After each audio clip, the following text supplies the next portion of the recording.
참 좋은 날입니다. 어스틴 주님의 교회 매일 말씀 묵상에 오신 여러분을 환영합니다. 말씀을 통해 샘솟는 하나님의 은혜를 경험하시길 바랍니다. 오늘은 어제보다 더 행복한 하루가 될 것입니다. 매일 말씀 묵상, 오늘 우리에게 주시는 하나님 말씀은 고린도전서 15장 55절부터 58절까지 말씀만 보도록 하겠습니다. 55절부터 58절까지 말씀입니다. 우리 한 목소리로 함께 읽겠습니다. 시작. 사망아, 너의 승리가 어디 있느냐? 사망아, 내가 쏘는 것이 어디 있느냐? 사망이 쏘는 것은 죄요, 죄의 권능은 율법이라. 우리 주 예수 그리스도로 말미암아 우리에게 승리를 주시는 하나님께 감사하노니, 그러므로 내 사랑하는 형제들아, 견실하며 흔들리지 말고 항상 주의 일에 더욱 힘쓰는 자들이 되라. 이는 너희 수고가 주 안에서 헛되지 않은 줄 알미라. 아멘.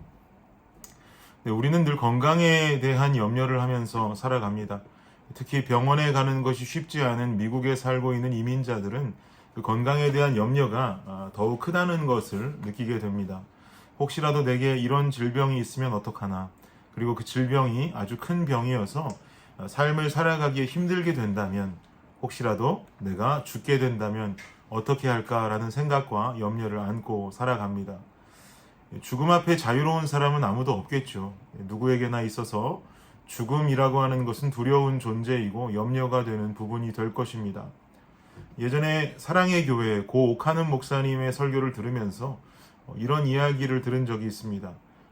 옥 목사님 본인이 강단에 서서 설교를 하실 때 나도 참 죽음이 두려운 사람입니다 라고 고백을 한 적이 있으신데, 이 설교를 들은 한 성도가 그 말을 듣고 너무 놀랐다는 겁니다.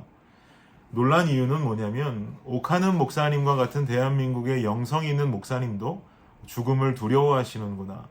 죽으면 천국 갈 거니까 저는 기쁩니다. 죽고 싶습니다 라고 말할 줄 알았는데, 죽음이 두렵다라는 그 이야기를 들으면서 충격받았다. 그 이야기를 성도로부터 옥 목사님 들으셨다라는 이야기를 하는 제가 설교를 들은 적이 있습니다.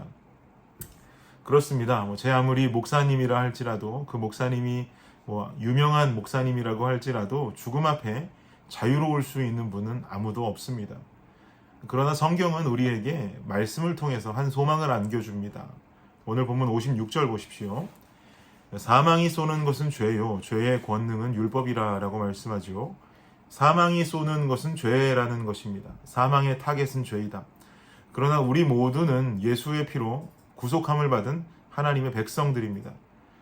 그 말씀을 57절이 말하고 있는 것 아니겠습니까? 57절이 말하기를 우리 주 예수 그리스도로 말미암아 우리에게 승리를 주시는 하나님께 감사한다 라고 바울은 말하죠. 우리에게 있어서 죄라고 하는 것은 2000년 전에 십자가 위에서 이미 해결된 사건입니다. 십자가 위에서 우리의 죄를 사하여 주신 예수 그리스도로 말미암아서 우리는 죄에 있어서 자유함을 얻은 백성들이 되었습니다. 그러면 제가 여러분께 질문하겠습니다. 죄에 있어서 정말 결단코 자유하십니까? 우리는 십자가의 보혈로 인해서 구속함을 받은 백성들이니까 죄의 유혹도 없고, 죄의 유혹이 있다 해도 늘 그 죄의 유혹에서 승리하는, 승승장구하는 삶을 살아가고 계십니까? 여기에 아무도 네 그렇습니다라고 대답을 하실 수 있는 분은 많지 않을 거라고 생각합니다. 예수 그리스도의 십자가의 죽음은 고귀하고 고결한 죽음이었습니다. 우리의 죄를 사하기 위한, 인류의 죄를 사하기 위한 죽음이었단 말이죠. 그 고귀한 죽음으로 말미암아 우리 가운데 죄는 사라지고 죄에 대한 우리는 자유함을 얻게 되었다. 맞습니다. 그 고귀한 죽음이 우리의 죄를 사했기 때문에 우리 인간들을 의롭지 않다 할지라도 의롭다라고 선언한 것이죠. 이것을 우리는 칭의라고 부릅니다. 의롭다고 칭했다라는 말이죠. 그런데 칭하고 선언한다고 의로울 수 있는가? 그렇지 않은 것이 솔직한 우리의 삶이죠. 결국 우리의 삶이라는 것은 의롭다고 칭하신 그 선언만으로는 의로움을 완성할 수는 없습니다. 그래서 칭의의 선언과 함께 우리에게 결단되어져야 하는 것은 뭐냐면 바로 성화입니다. 우리가 잘 알고 있는 존 칼빈은 이런 말을 합니다. 그리스도의 십자가 죽음이 우리에게 실제가 되어서 우리가 구원 얻은 백성으로 살아간다면, 구원 얻은 백성들의 삶에서 주 안에서 바르게 살려고 하는 성화는 반드시 동반되어져야 하는 삶의 모습이다라고 말합니다.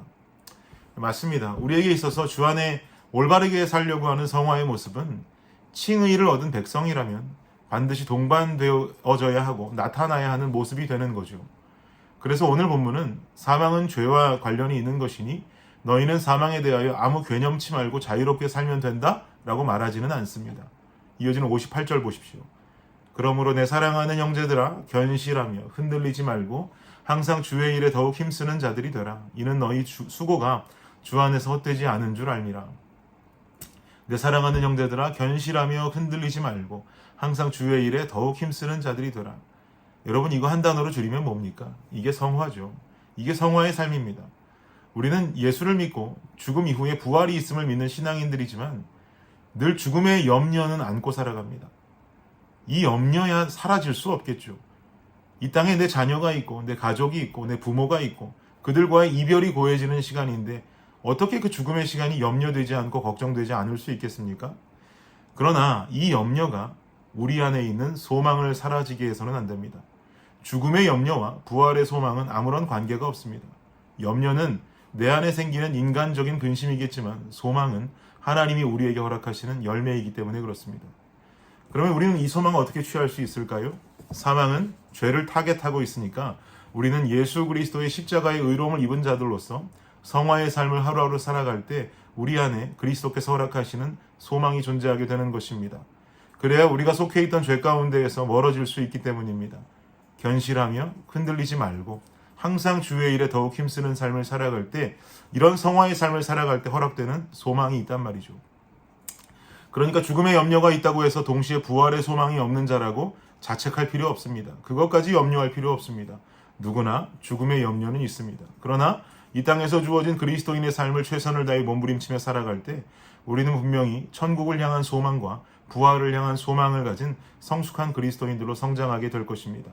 58절 하반절에서 말했던 것처럼 이런 삶을 살아가는 우리의 수고는 절대로 주 안에서 헛되지 않은 수고가 될 것입니다. 구속함을 받은 주님의 교회 성도 여러분, 이제는 성화하며 주 안에서 몸부림치며 이 땅에 하나님 뜻대로 살아갈 수 있는 저와 여러분이 되시기를, 그로 인하여 부활의 소망으로 충만한 삶을 살 수 있는 우리가 되기를 예수님의 이름으로 축복합니다. 기도하겠습니다. 하나님 감사합니다. 부활의 소망 가진 자로 살게 하옵소서. 더 이상 성화의 삶이 동반되지 않는 구속함 얻은 백성이 아니라 주님께 구원함 얻은 백성이라면 성화된 삶으로 몸부림치며 살아갈 수 있는 우리의 모습 되게 하여 주옵소서. 우리의 성화의 삶이 주님과의 친밀함을 나타내고 그 친밀함이 우리 안에 소망으로 나타나는 그런 귀한 주님의 자녀들 되게 하여 주옵소서. 예수님 이름으로 기도합니다. 아멘. 네, 오늘 수요일 기도 제목으로 기도하겠습니다. 첫 번째는 교육부 사역을 위해서 영아, 유아, 초등, 중고등부 사역을 위해서 기도해 주시기를 바랍니다. 온라인 영상이 아이들에게 효과적으로 전달되도록 사역자들과 선생님들이 영혼 사랑의 열정으로 섬길 수 있도록 기도해 주시기를 바랍니다. 두 번째는 구역 예배를 위해서 기도하겠습니다. 대면, 비대면으로 드려지는 구역 예배가 안전하도록 구역장들이 예배를 성령 충만함으로 인도하도록 구역장들이 섬김을 통해 각 개인이 은혜와 복을 받도록. 세 번째 기도 제목은요, 선교사님을 위해서 기도하겠습니다.